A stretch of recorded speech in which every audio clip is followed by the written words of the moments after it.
Ya, terima kasih ibu-ibu sudah bersedia nunggu materinya sampai selesai. Ini acaranya satu hari? Satu hari ini sampai malam ya? Tengah malam ya pulangnya? Ini wilayah mana aja ibu-ibu? Saya mau tahu yang paling jauh Tambora ada? Ada. Terus ini pulangnya gimana nih? Besok pagi Bu. Oh ya udah kalau gitu sampai malam kita. Oh ya. Canda. Ya, saya Dokter Ana. Tadi materinya tentang apa yang pagi Bu? Yang pagi tentang apa sih? Kalau yang pagi? Dari Bu Kabit, Bu Tita. Oh dari Bu Kabit, Bu Tita. Terus ini sudah makan ya? Sudah makan ya, tinggal bobo ya kita ya. Ya. Kenapa sih ibu-ibu dari Dinas Kesehatan, terus Dokter Ana, terus makili Dokter Hairi, Dokter Tri, Dokter apa sih harus ketemu lagi kita ya kan ya? Kayaknya udah sering banget. Ya kan? Dokter Ana. Ini ada jumlahnya 900. Kalau nggak salah bidan desa ini jumlahnya 900. Ini bidan desa semua. Ini perwakilannya. Yang? Oh ya, yang bermasalah ini. Iya. Ya. Kita nih akan memberikan overview. Overview itu adalah gambaran besar dari teman-teman di Dinas Kesehatan dan teman-teman di Rumah Sakit Bima ke Ibu Bidan Desa. Kenapa?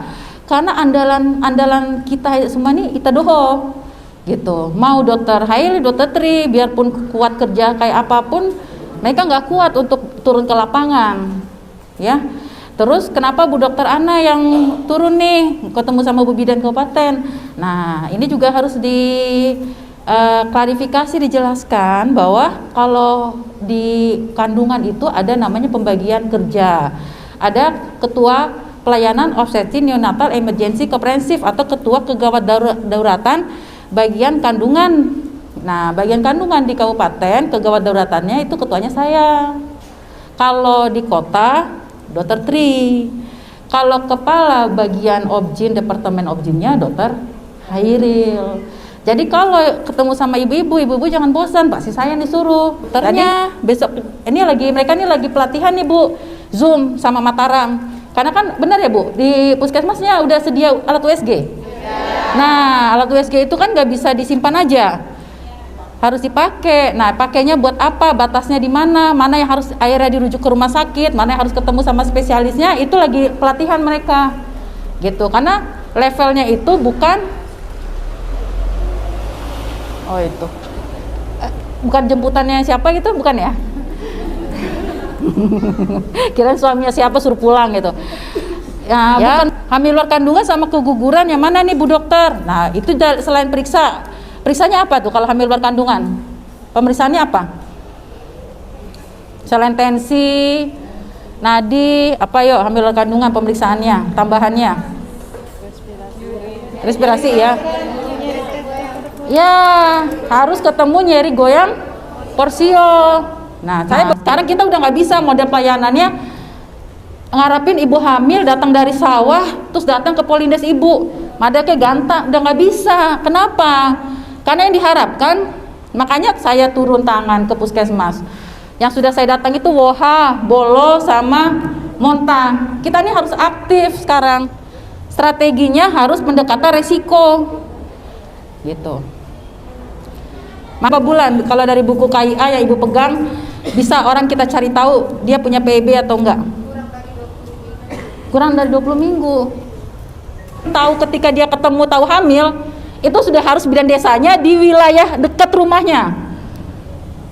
Kenapa? Gimana bisa orang puskesmas menjelaskan ini orang nggak ANC, kenapa nggak bisa ANC, kenapa nggak punya duit kalau bukan bidan wilayahnya? Sekarang kasih tahu saya, Polindes mana yang isinya cuma satu orang. Kalau dulu waktu saya bidan Nuraida segala macam, saya tahu persis satu desa tuh cuma satu orang. Saya mau lanjut langsung ke fokusnya. Apakah orang-orang ini terlambat karena lama ngambil keputusan? Kalau lama ngambil keputusan, kan orang ini 9 bulan. Lamanya itu kenapa? Suaminya Dok ada di luar kota. Tapi kamu sama ibu akan ketemu sama penanggung jawabnya. Apakah orang tuanya? Apakah kakak adik kandungnya? Ya toh? Yang ngambil keputusan kan mereka. Yang terlambat apa nih? Coba baca. terlambat dibawa ke pusat rujukan. Kalau ini saja keputusan udah terlambat, pasti dirujuk ke rumah sakit Bimanya terlambat. Kenapa harus pilih-pilih rujukan?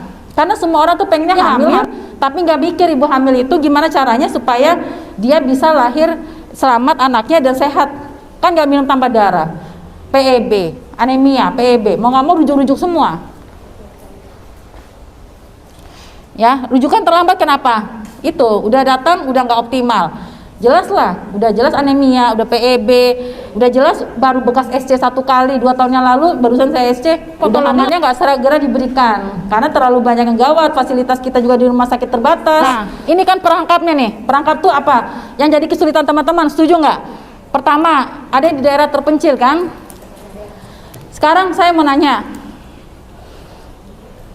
dari yang ada di sini, yang masih kesulitan nyampe posyandunya siapa? Gak apa-apa, ini malah justru kita mau bantu. Kalau memang ada kesulitan, misalnya dok, maaf dok, kita nggak bisa turun posyandu, gimana mau turun? Kata bidan Nisa aja dulu, kalau Sumbawa tuh mesti lewatin sungai. Masih ada yang kayak gitu? Lewatin sungai.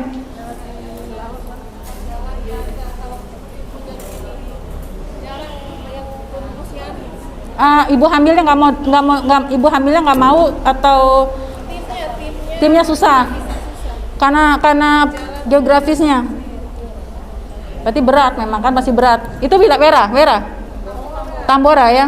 Kalau wilayah luar Tambora masih ada nggak yang lewatin sungai? Hutan nggak ada listrik, ada nggak? Nggak ada listrik. Kalau nggak ada sinyal HP nggak apa-apa, saya juga kadang-kadang nggak ada sinyal HP. Nggak ada listrik, ada nggak? Udah ya. Nggak.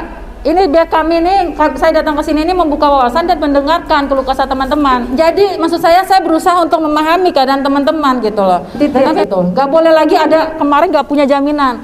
Oke, kalau gak punya jaminan, apa kira-kira jalan keluar yang menurut teman-teman? Sama saya balikin.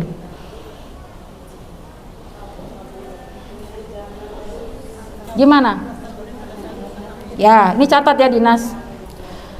Kalau tidak punya jaminan, ini saya udah ngomong nih, tolong namanya dilaporkan ke dokter umum di puskesmasnya. Setiap yang bermasalah jaminan, Bu, tolong ditulis, setiap yang bermasalah jaminan, maka bidan desa wajib melaporkan ke ketua ponet di puskesmas itu. Nanti kan kita akan bentuk ketua ponet.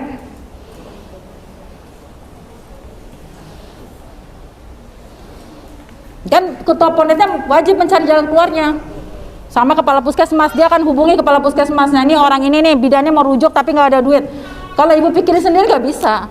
Saya kalau ada masalah jaminan saya nggak nyelesain, yang nyelesain itu supervisor sama manajemen sama kepala ruangan gitu loh. Lanjut ya, baksoku udah hafal lah, masalahnya dikerjain apa enggak? Bidan, alat, kendaraan, surat rujukan, obat, keluarga dan uang ini. Nah, harusnya kalau ANC-nya bagus, rujukannya baca terencana. Udah tahu BSC 1 kali di bawah 2 tahun.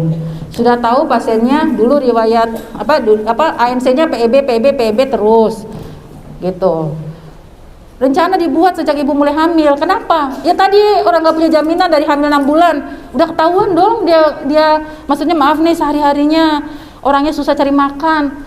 Mana gitu. Harus Ita Doho yang mesti aktif, proaktif. Udah tahu nih, oh ini orang nggak mampu nih Bu, gitu. Lapor ke ketua ponetnya di puskesmas. Lebih tahu pasti teman-teman secara pendekatan masyarakat, saya yakin lebih pintar daripada saya. Yang kedua, resiko.